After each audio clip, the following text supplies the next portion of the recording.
Well, worship is a big term that a lot of people use to define what we do in a corporate setting. I think that's what most people maybe identify with, is what they do on a Sunday morning or afternoon, or doing a service during the week. But I think it's much bigger than that. I think the Bible teaches us that it's not just a lifestyle, but a kind of lifestyle. It's a surrendered lifestyle. It's an obedient lifestyle.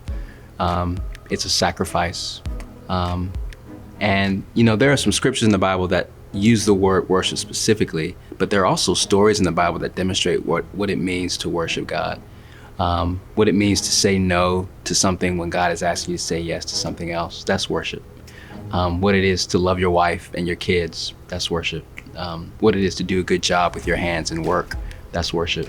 Because I believe worship in maybe the most general sense is a response to the worthiness of God. When you encounter God's character and his goodness and how he's so other than who we are, what we do in response to that is an indicator of how much he is part of our lives and how much we value him.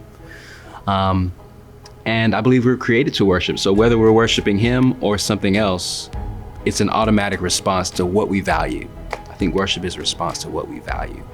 And our worship should be directed to the most valuable person that exists, which is God. And oftentimes our worship is directed to things that aren't as valuable.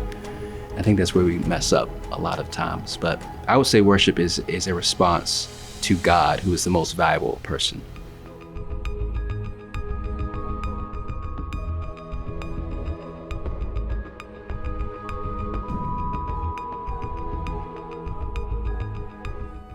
I love that shot, actually. Amen. Sincere in their faith. No,